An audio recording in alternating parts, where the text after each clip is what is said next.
Hi everyone, I'm Airier, and today we're going to be finishing up episode 17 of Star Wars vs. Warhammer 40K, The Will of the Force. Last time around, no one died. I mean, no one who actually mattered, because a lot of red shirts and maybe Boomer, who I would probably know better if I caught up more on Clone Wars, maybe died. I mean, he took a bolt to the head. On the other hand, maybe having your head blown off isn't fatal. Yeah, I realized what I said as soon as I said it.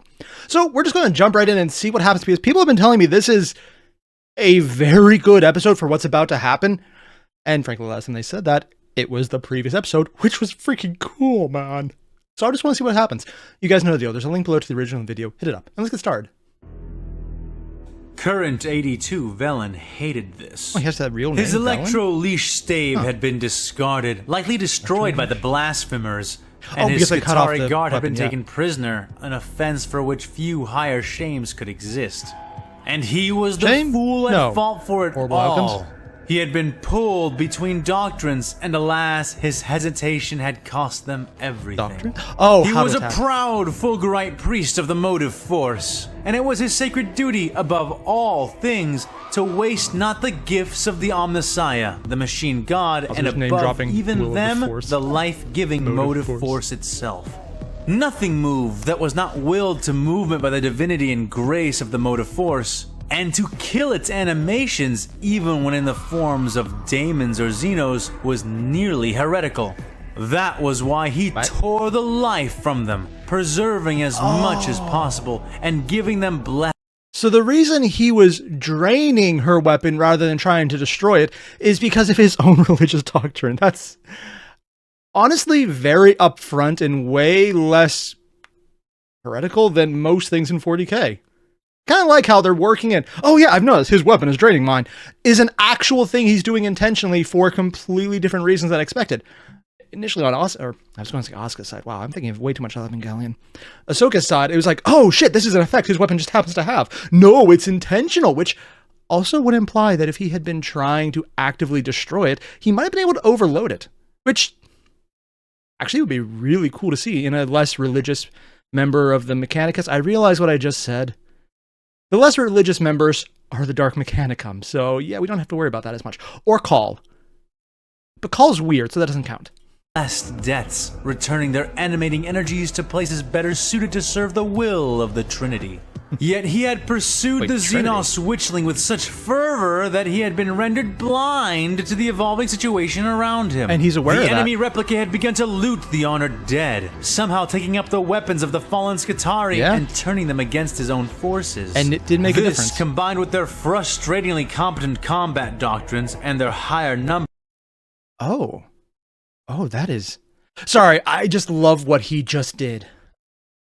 So far, there's been nothing but animosity between all the sides. And right now, there's a lot of animosity. But the fact that he's acknowledging that the toy soldiers are competent, and he's calling them replicae instead of toy soldiers, it's a lot less demeaning right there. But he said something that nobody else on the 40K side has been able to bring themselves to say about the clones. Competence. That they're actually good at fighting. To give you an idea of how crazy that is to me, you don't say that about people who are on your side in 40K. You just assume if they're not you, they're either, oh my god, what the hell levels of bullshit, and you should just get the hell out of the way, like any normal person versus a custodian one-on-one. Same with a Space Marine one-on-one, or a Psyker one-on-one, and in that case, it's just witch heretic, and probably accurate. Or they're just like, ugh, those rabble.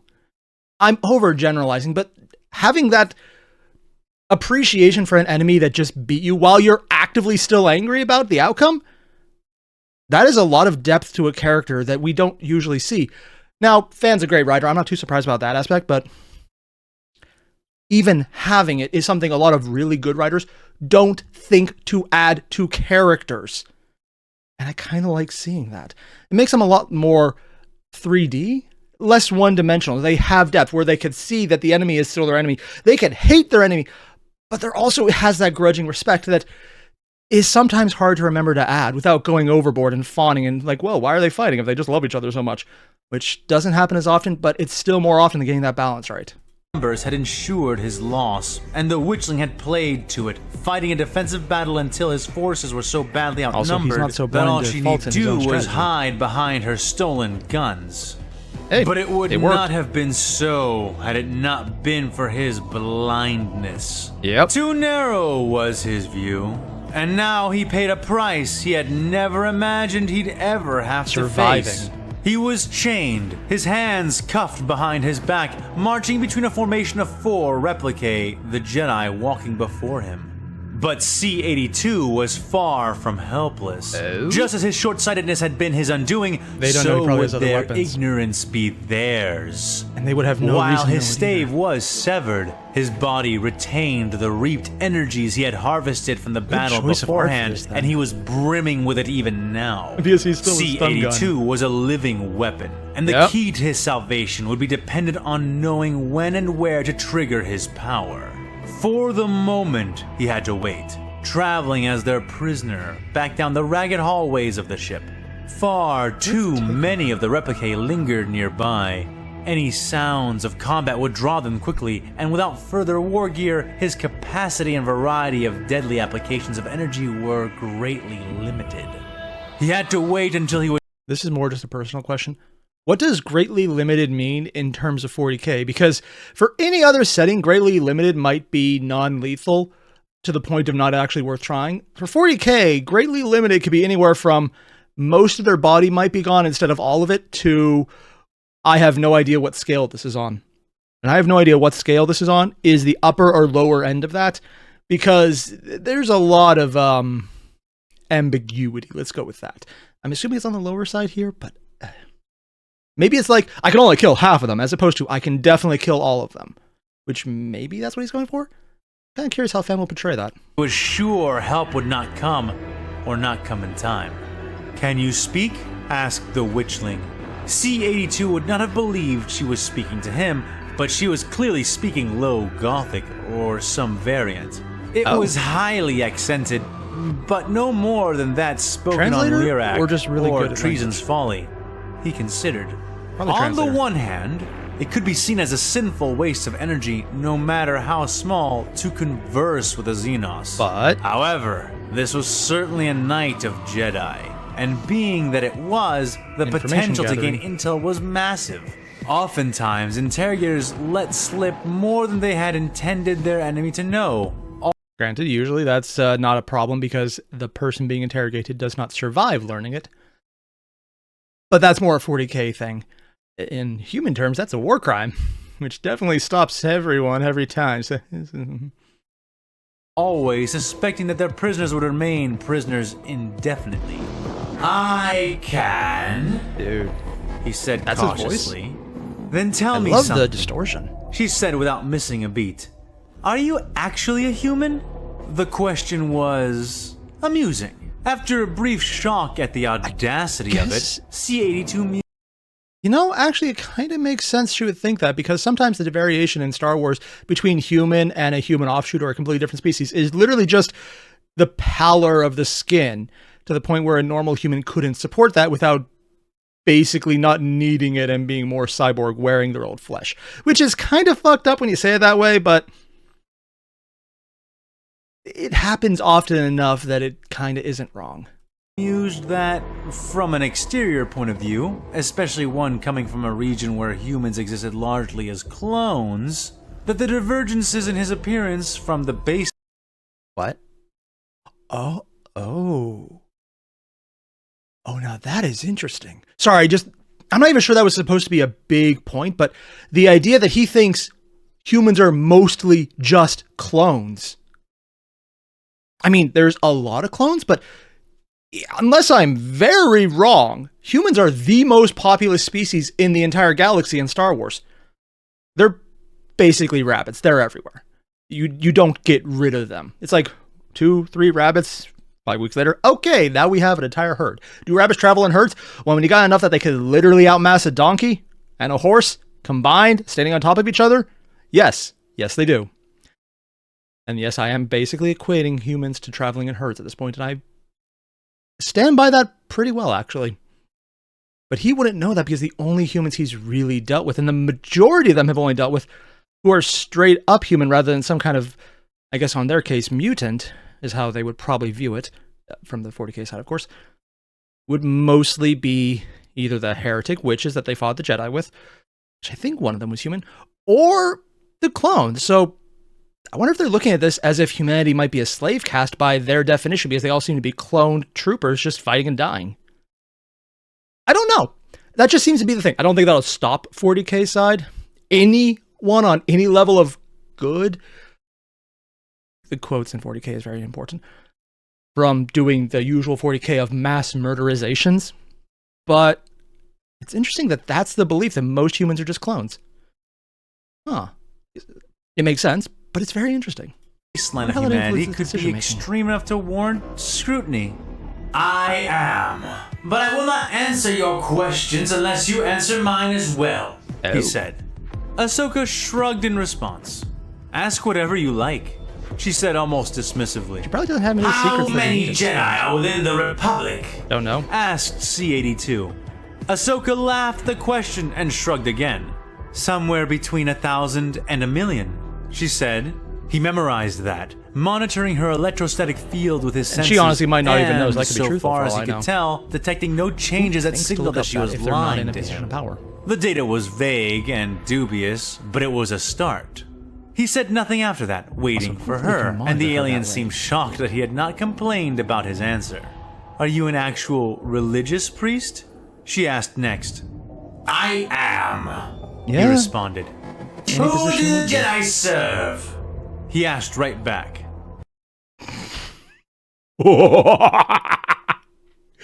Oh, talk about questions that are loaded without realizing just how loaded they are. Especially because he's asking this to someone who technically is not a Jedi at this point. And the fact that I'm sorry, I need to take a second here. This is probably one of the best questions someone could ask without realizing it's so impactful.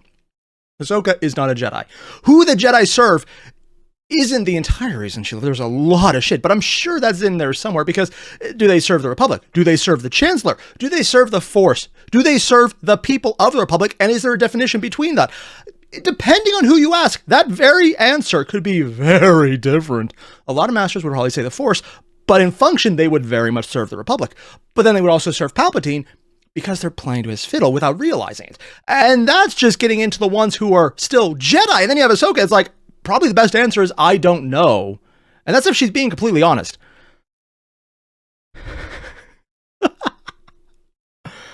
Oh, just loaded questions that make perfect sense to ask.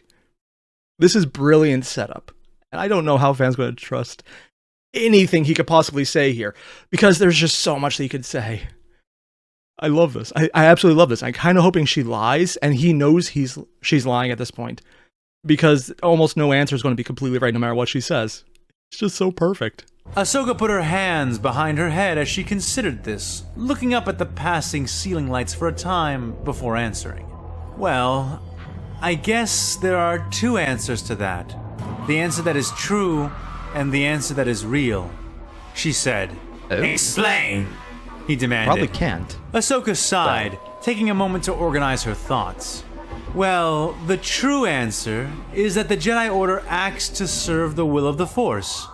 The Force is like you know, considering where they're coming from, saying you serve the Force is literally saying you are a Chaos Sorcerer.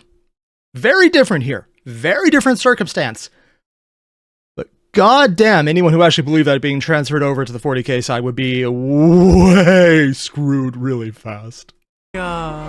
Sentient energy field that moves through us, between us, and gives all things that breathe life, she started to say. Yes, the warp. We understand that you believe this already.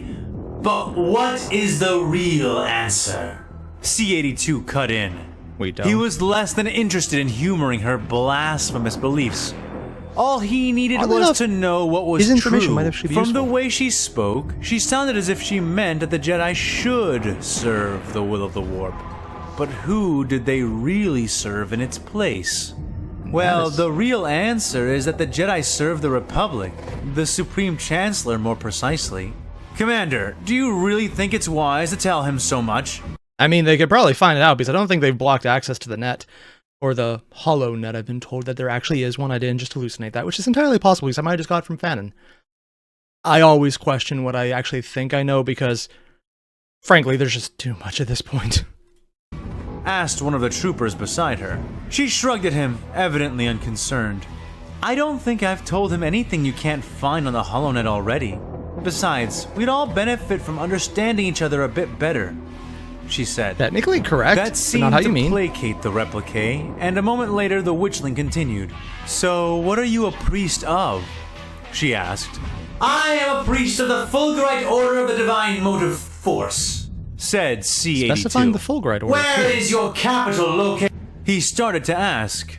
Wait, Ahsoka said, cutting him off and turning around, now walking backwards as she looked at him. You haven't answered my question yet, she said, crossing her arms. I did, the but priest not well. said. You said you are a priest of the Fulgurite Order of the Divine Motive Force. What is it? Correct? She asked him. He nodded his head in response. Was this Xenos an imbecile? Could she not hear the answer she had just spoken? She shrugged and Lack of frowned, context. seemingly extremely he doesn't realize the lack of unimpressed with his context. answer. You may as well have said you're the priest of the Dancing Order of the Divine nonsense, because none of those words meant anything to me. What in the galaxy is the motive force? Why is there an order for it? And does any of that have anything to do with why you are blue? Oh. This is both a very dangerous and very hilarious question.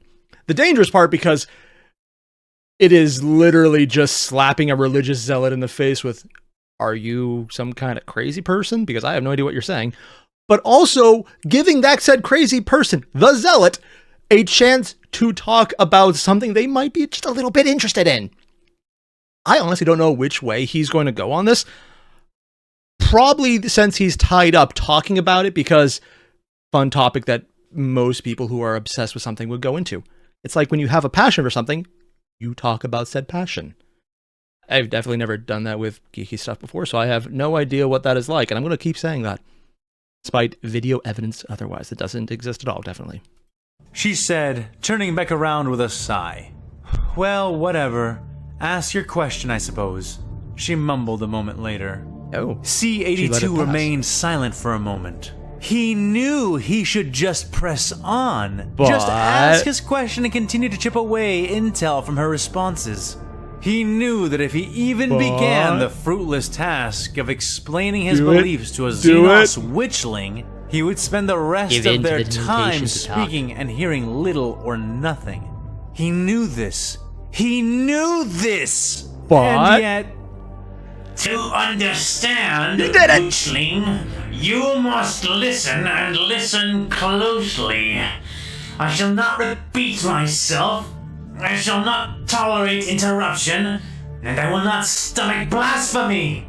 Do you understand?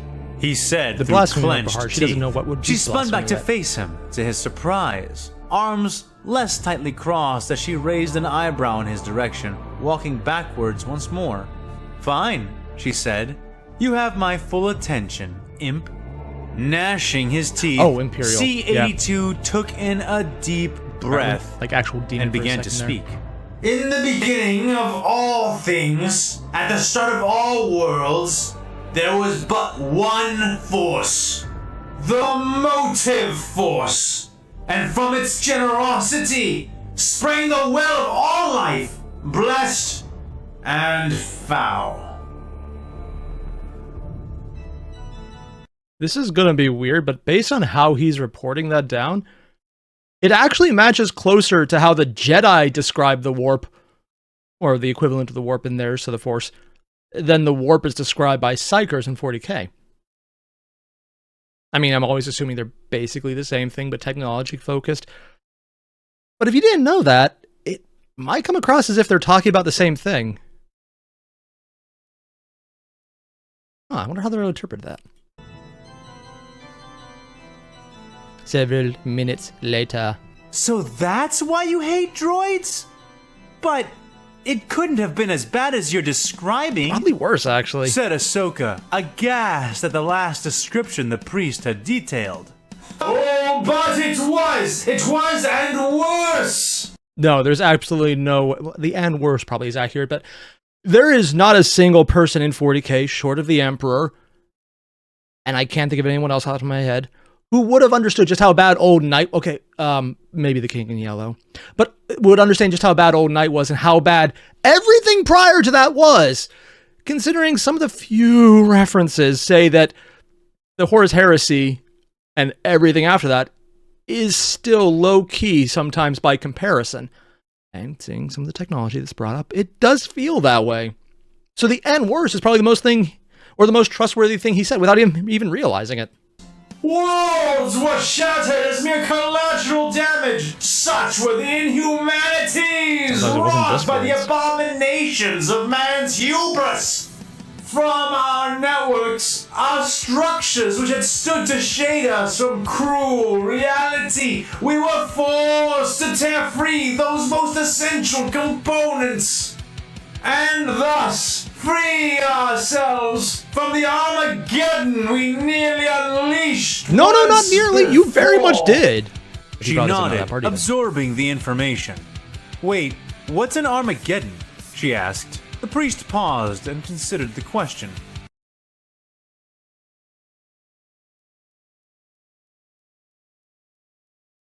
Huh. That uncomfortable moment where you realize so many planets have been destroyed so often in not 40K, sorry, Star Wars over their actually longer time frame of the Republic existing than 40K's millennium, or not millennium, basically the timeline there, that I guess the meaning kind of wore off or never picked up here because they've always been multi-planet, where the most of the meaning comes from destruction of everything on planet. It has a lot less impact. It probably never would actually become a thing. It's just horrible. But destroying a city in 40K is probably the equivalent of destroying a city in Star Wars because technically they just have more known and can get to it faster. That said, in 40K, they might actually have more, but known is the hard cap in the sense that they probably do have them, but they just lost the records. You could say that for a lot of 40K. It's kind of effed up, actually, which is intentional because, wrong information being told all the time and intentionally spouted and made sure to be wrong, including some of the dates and just other 40K BSery, which admittedly makes sense in its lore, but different things, different reasons. Armageddon was a very Terran word. It means doomsday, the end of all things. I think the root of the word comes from a location on the Earth, he said. Technically correct. She chuckled at that, having tried and failed to suppress it. You find doomsday amusing, Xenos? C-82 asked, raising his own electude eyebrow in response. No, it's just... Your homeworld's name is Dirt. Yeah. I mean, is that just me misunderstanding the translation? For anyone wondering, no, that's actually accurate in most languages. Almost every language that names Earth is dirt. I'm pretty sure terra firma literally means dirt ball for all I know. I actually haven't checked that one up precisely, but Earth is literally the translation of dirt in most languages. Translation? She asked. If C-82 could blush, he would have. That's not just a 40K thing. That's just we real. Are a humble people, he said in indignant protest. We are a humble people.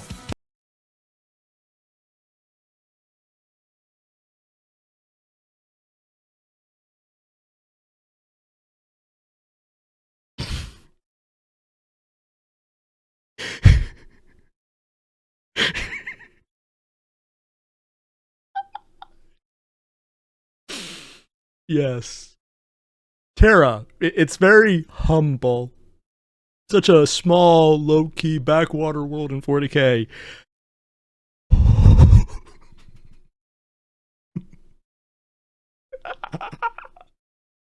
Oh, I'm sorry. That just hit me. That just hit me so hard.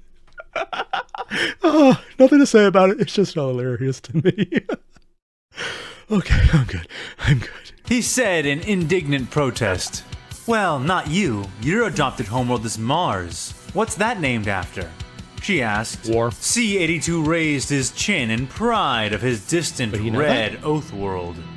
Mars was the name of an ancient and powerful war deity of the he does. old Earth. I was kind of wondering if that The peoples of information was lost or not. antiquity would look up into the sky and see a red star glowing there. They named it for their war god, believing it to be his red eye looking hungrily down upon them. Oh. In truth, it was our world, he said. Humble people indeed, Ahsoka muttered. She ain't wrong. Did you just mock me, Xenos? He asked.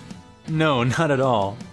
So you were speaking of how mankind managed to survive that and go on without the help of your technology, she said to him. Well, not that part. No, not without our technology, Xeno. Oh, he's actually verifying. Our technology is an extension of us. It is as much a part of our race as our blood and bones. If they still even have those We sometimes. cut away the cancer of abominable intelligence only, and learn to adapt our technology for use without it.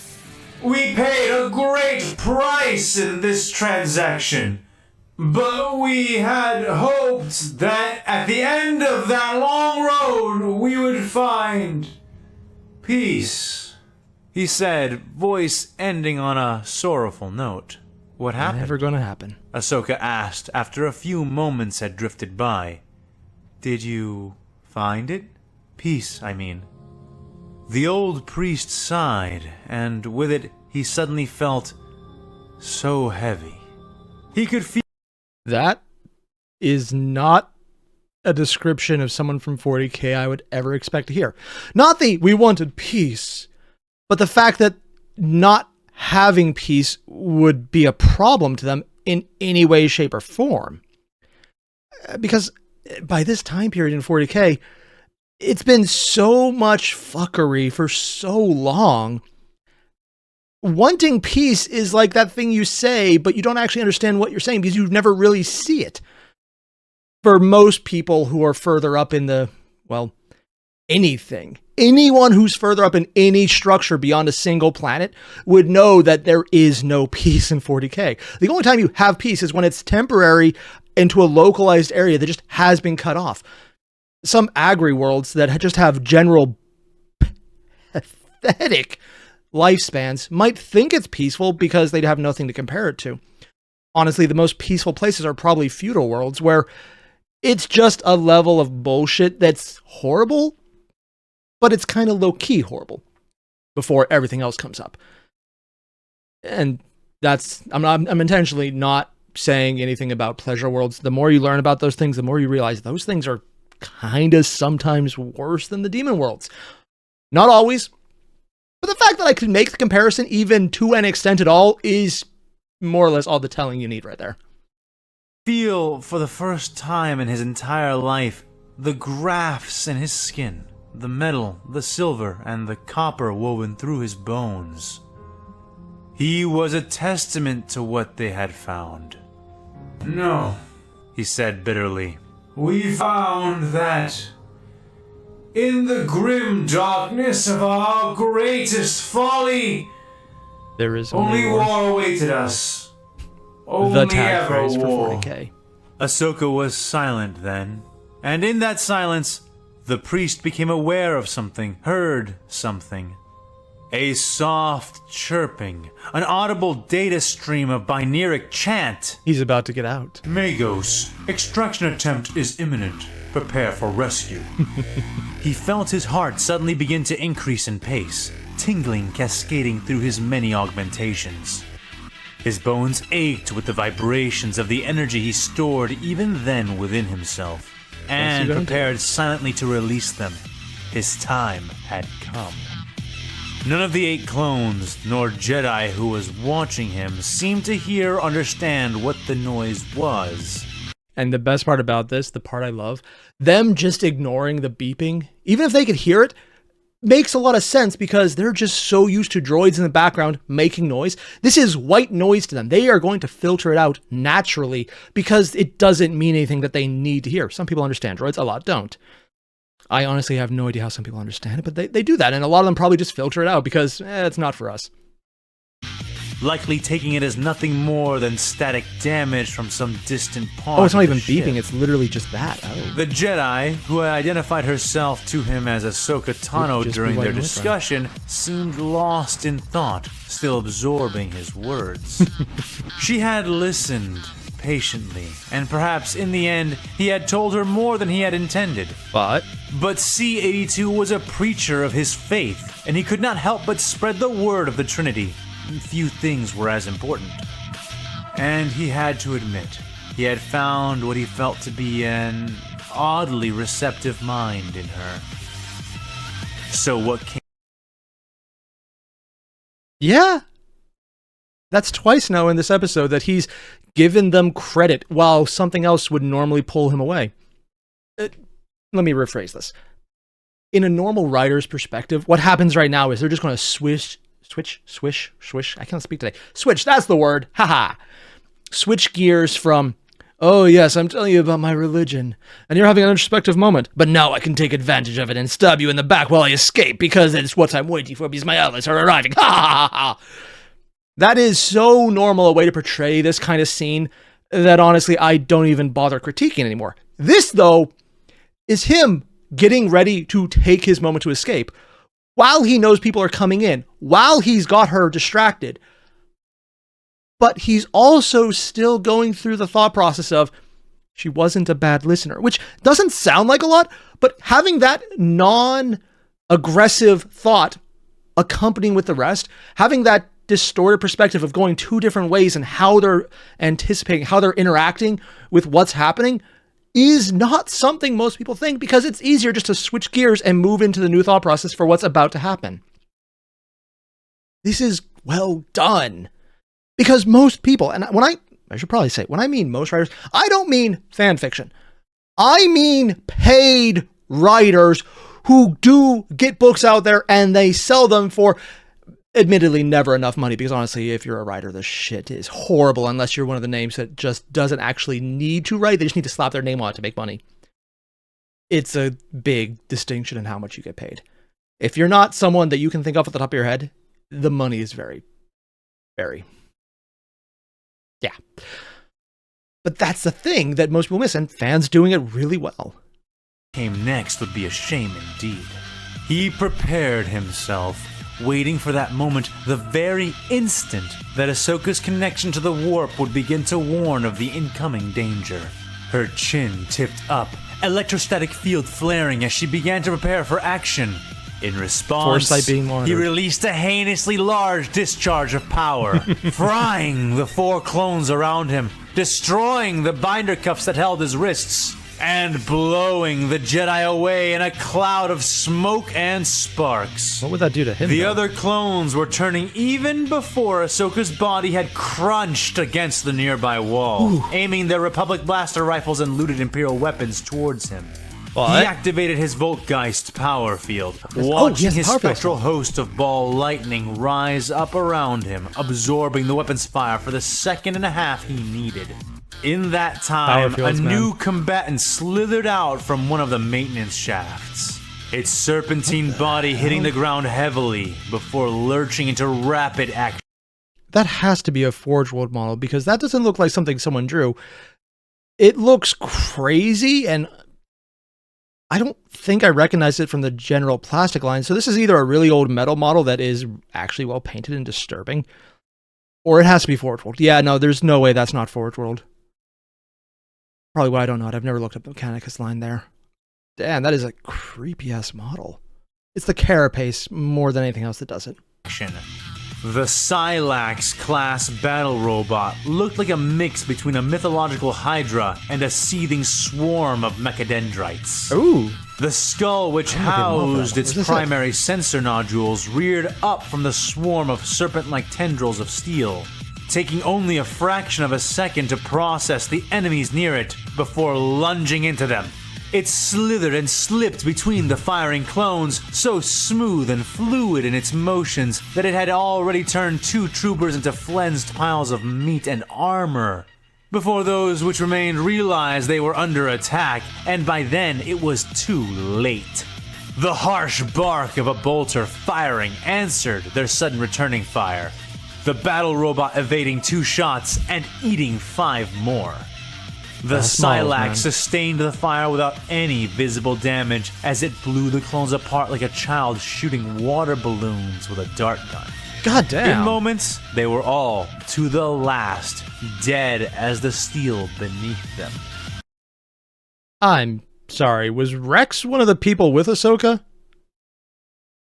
Did he just not even perspective kill Rex?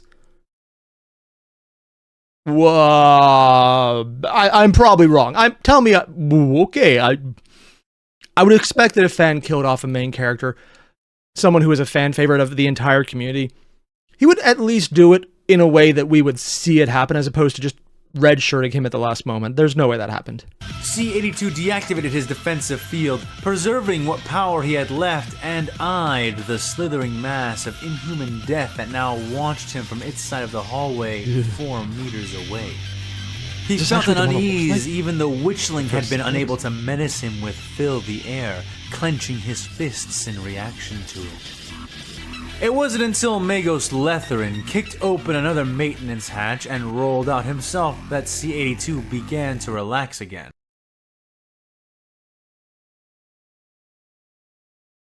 Sorry, I'm not used to Magos as being agile enough to roll. I mean, I know it can happen with some of the smaller ones, but usually every time you reach Magos level, there's so many attachments, rolling just doesn't happen? Is this a Biologos? Someone who might be more compact? Or just someone weird who didn't decide their form could be extended in ways that don't roll? The member of the Legio Cybernetica had been the reason for C-82's final stand at the turbolift, having bought him time to escape without the notice of the Republic. C-82 had not expected that he would still be on board, much less that he would try to rescue the Electro Priest, but he was nonetheless grateful for the assistance. The Blue Priest was, however, not happy that his rescue had been facilitated by the near-tech heresy that was the Celiax battle robot. Even then, he could feel the machine regarding him with its tilted skull, calculating, predicting, thinking. But, for today, at least, it was on their side. Its master hauled himself out onto the hallway, so we have more wrestling with the control rig he wore. In charge, then. The device rested heavily and cumbersome over his shoulders, holding a large panel composed of uncountable keys and dials in bizarre assortments before his torso. From his waist, 2 fat, black, hose-style mechadendrites extended, each ending in large metallic clamps. He dusted himself off, grunting with the effort, before looking up in C-82's direction. "Magos Current 82!" greeted the other tech priest, speaking in a cheerful stream of binaric chant. "We are blessed by the Lord of Logic that you have survived and been returned," he said. C-82 nodded, agreeing that the Omnissiah had indeed smiled on him, and not only him, it seemed. Ahsoka Tano, smoking and crumpled against the wall, groaned softly, eyes slowly regaining their focus. So he did actually take her out, but she didn't die because plot armor. Also because this would be a really annoying way to get rid of someone who's a fan favorite so early on. I've been told in advance that certain characters have a lot of armor, also known as probably as much in regular Star Wars. It actually feels pretty normal. The Celiax oriented towards her and chittered in its own chant. Enemy survivor located. I'm just going to turn this on. There's a lot of distortion. Oh, enemy survivor located. Okay. Nope.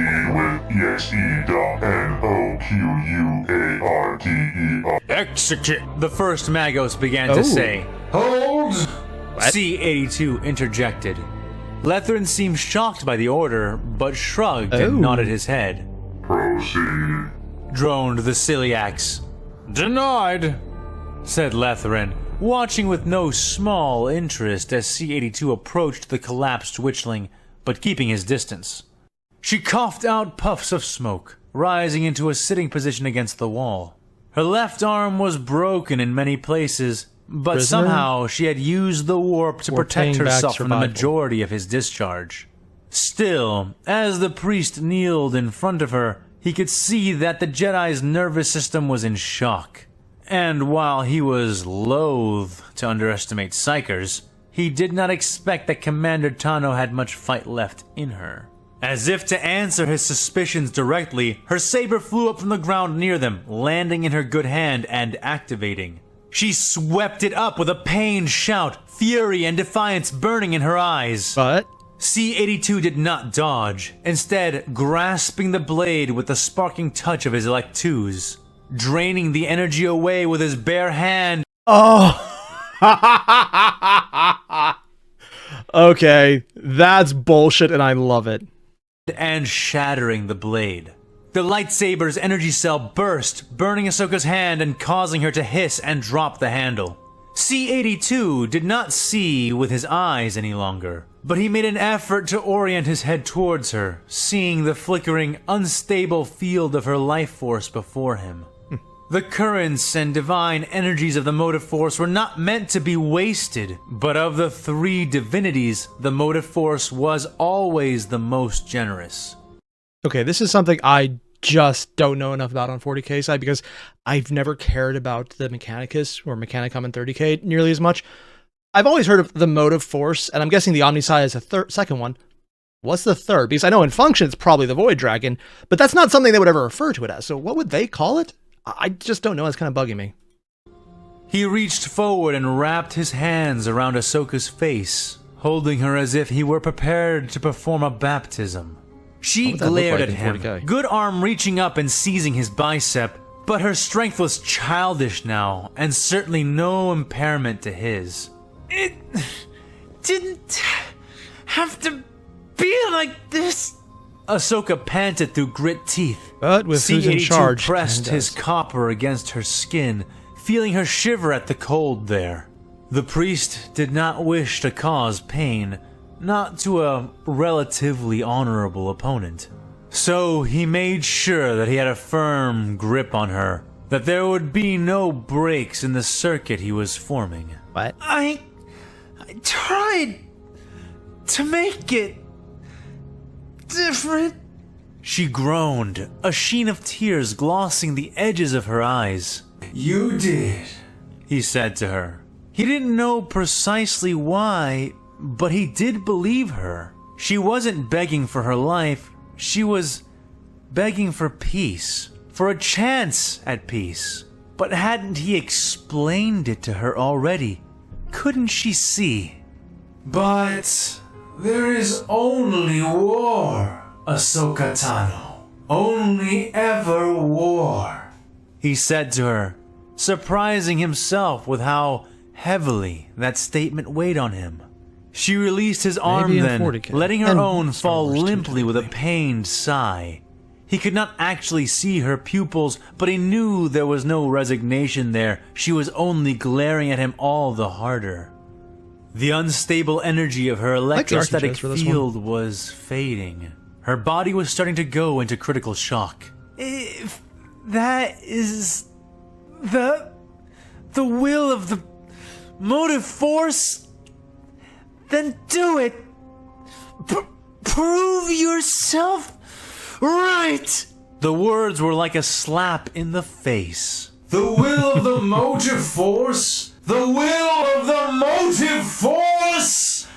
Is it truly your deepest desire to strike at me as your last act, Ahsoka Tano? Yeah. Here I see you with honor, and yet you tarnish that with your blasphemies, he said. Is it? She did not relent despite her anger. You are a priest, she growled.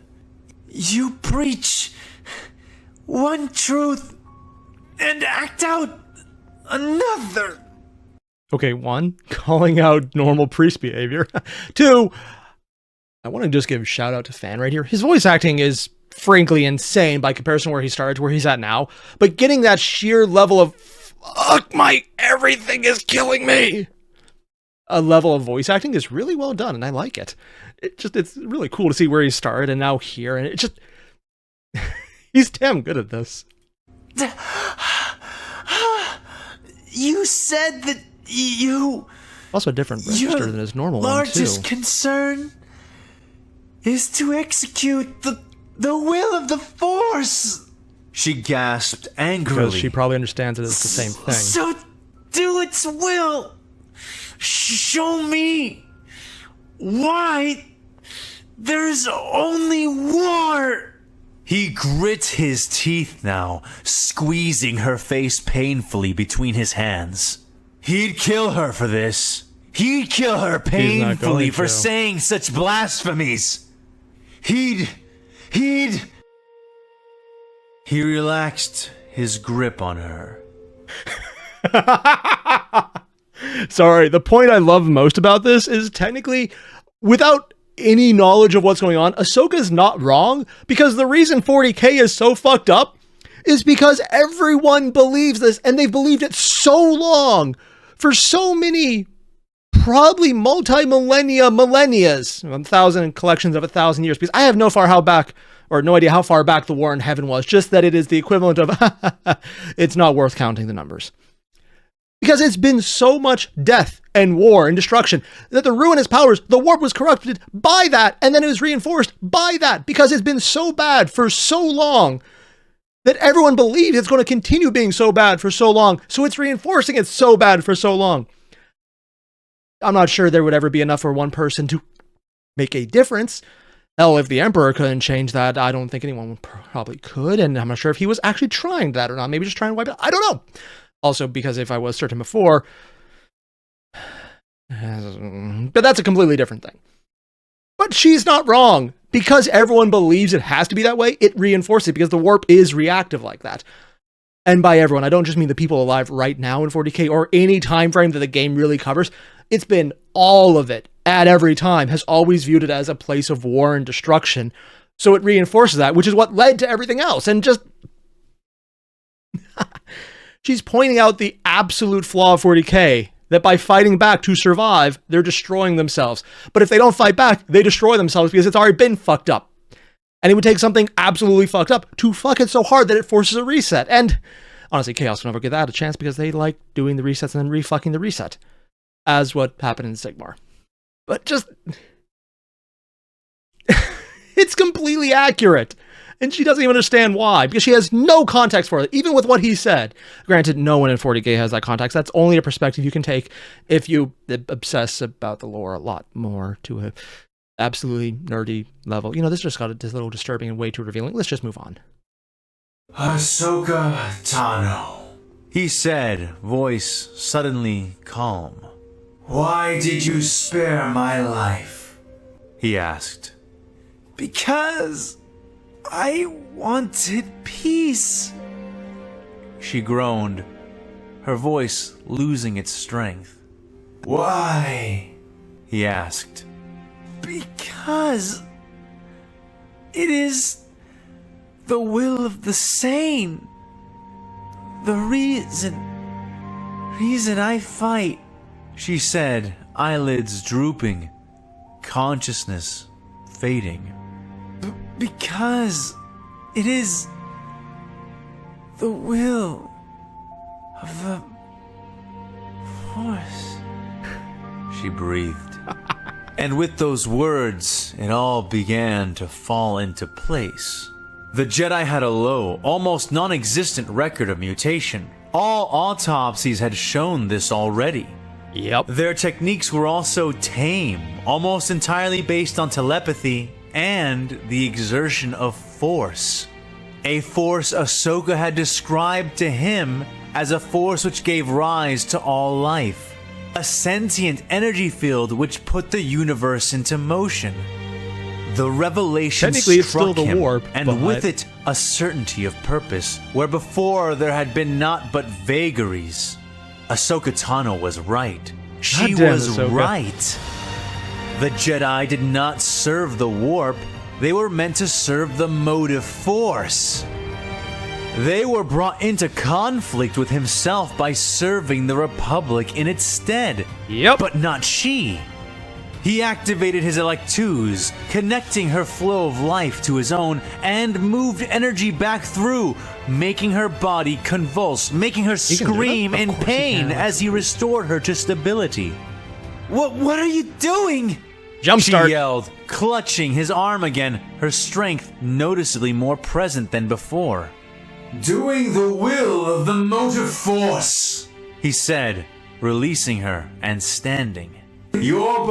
Okay, this. I absolutely love this. And that little swell of the strings in the background fan shows, 1, chef kiss. 2, they're basically talking about the same thing from completely different viewpoints. And because their world is so less fucked up, the overlap between motive force as they understand it and the warp as they understand it from the 40K side is basically how the Jedi interpret it on this side. And this is because of the crossover nature here. You can see how those things kind of are functioning as variations combined in ways that they couldn't be anymore on the 40K side. And that's just really fun to see because it makes sense in how he's doing it. And he's not forcing this idea on early on, which, again, that's a crossover problem and more just a fan fiction side, although sometimes it's actually initially in actual stories because these type of stories do actually exist and a lot of isekai, but we're going to ignore that. We're getting the revelations about how fans seem to be treating things a lot earlier on. And the best part is, because he's doing this from a character perspective, he can be as nuanced with he wants as he wants with it, because he can always change his mind later if a different character has a different opinion, because it gives him a lot more leeway, which is honestly why there's a lot of unreliable narrator intentionally in 40K. It gives leeway. So this is just, it's giving a revelation, but giving him leeway later on to make changes if he has a better understanding of what he wants to do, but still gives him the right direction he can go in, which I think is probably intentional because fans seem to plan things out way more in advance than a lot of people do. It's just, it's fun to see, man. Beliefs are misguided. Your blood is impure. Your republic is false. Yeah, he that's said, completely his true. voice implacable and harsh. But your intentions are pure. Your image is close to our own. And the force, the true force, the motive force, has plans for you yet. But know Honestly, what they this, describe as the motive force is Ahsoka-Tano. basically how they The describe the mercy living I force. show you today is a mercy shared between the faithful and the honorable. Do not expect it to be shared beyond us, not unless the will of the motive force is done, and it is peace. Abandon your republic, or the next time we meet, you shall face no quarter. The blue. That line is very interesting because at this time, it's not practical. But I'm assuming anyone who knows to get this far into the story knows what happens beyond episode 3 of Star Wars in the movies, and they can kind of tell, yeah, no, that's going to be a thing. Because the Republic is falling apart because Chancellor Palpatine is about to become Emperor Palpatine. And it sounds like they're angling to do that in a different way in this story. So I could see Ahsoka leaving still, and that brings up a lot of possibilities I didn't think would happen because I thought all of that might have been thrown off. But it seems like it's being changed rather than completely distorted. And that could bring some interesting opportunities later. But I don't know if that's going to lead that way or not. So this could be a very revealing line, or it could just be a throwaway line. And I don't know which way it's leaning towards. It could be a throwaway line that becomes relevant later for all I know. And but it has the potential, which is very interesting because we know what outside context could lead to. I like things like this that could have extra meanings because it makes the story much more complex and interesting, in my opinion. Blue-skinned priest turned then, walking back towards his compatriot. Ahsoka followed him with wide eyes the entire way. Lethern did as well. By the great gears, have you completely lost all your sense? Yes. The other priest hissed to him when he came nearer. Moral violation detected. What? Moral violation detected. Oh, okay. Proceed with EXE. It's not the worst distortion on the voice, but it's hard to understand. I'm just gonna leave this on while he's talking. Droned the hateful machine. Yeah. My logic is sound, Lethrin, said C-82, passing them both and leading the way down the corridor. The Electro Priest knew it would only be a matter of minutes, maybe seconds, before more replicae arrived. Reluctantly, Lethrin followed, the Silax behind him. Then explain it! Lethrin called after him.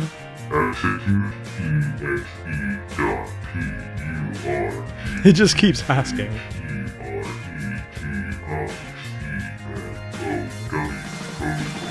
Repeated the robot in his wake. It is simple genetics, Lethrin. This Xenos displays a powerful variety of general weaknesses expressed through excuses of honor and faith. It is quite convincing, and she is likely to retain her position following this event, said the Blue Priest as he ran. The other two were having a great deal of trouble keeping up. So what? Called the other. Is he just saying it again? He is, yeah. Okay, I'm gonna be completely honest here. I know what Fan's doing here, showing the inhumanity of the machine just reading off the individual letters. But after the first time, I think it's actually kind of annoying to hear that. Personal opinion.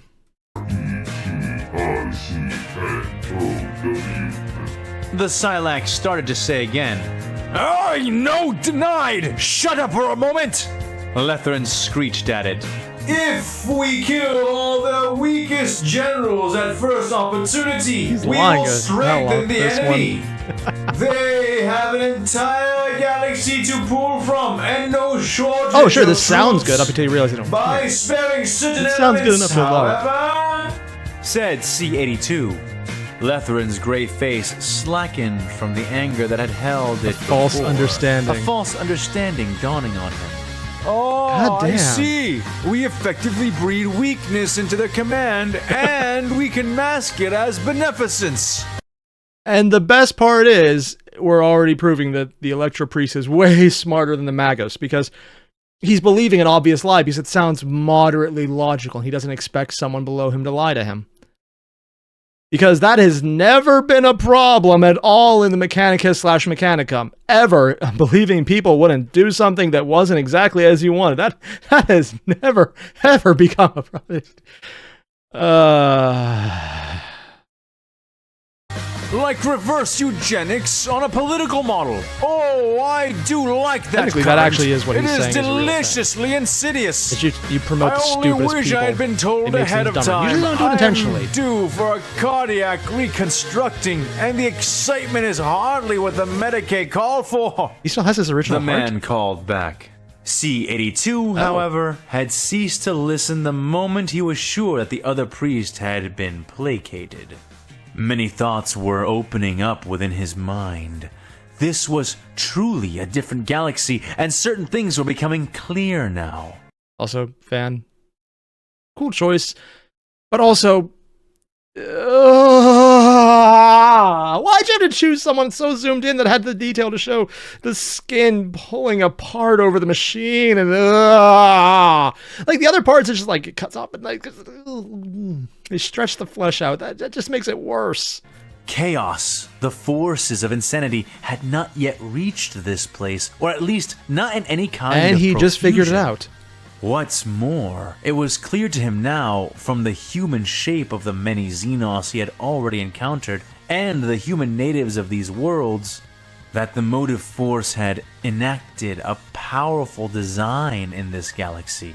Oh yeah, because there's a lot of non-humanoid style enemies basically in 40K. I was going to say and aliens, but no, it's enemies. Enemies is correct. There's a lot of human ones, but that honestly sounds more like it's due to tampering, because that kind of be a big thing of the previous histories. He could not yet see it all. The pieces were still coming together, but what was clear now more than ever was that things were possible in this existence that had not been possible within the previous one. And that's the first person realizing what, hey, there's a lot less chaos here, actually means. This is not a new revelation, but he's probably the first person who got, So far, most of it's just been, well, our ships move really fast now, and there's a lot less distortion. No one's screaming in my head. But the thought process kind of stopped at, hey, less chaos. Not, oh shit, there is no chaos. He's the first person to really make that gap, to get what that actually means in practice and in theory as well. Just finally seeing someone get it. And the possibilities now began to course through him like the holy energy of the motive force itself. He had been shown his sin in this battle, a sin of blindness, a sin of sightlessness, of short-sightedness. Now he began his repentance. Now he began to see. He got it! He actually got it! And also immediately realizing the Magos he was initially protecting is not that bright, because he could easily fool him with a small, flimsy answer.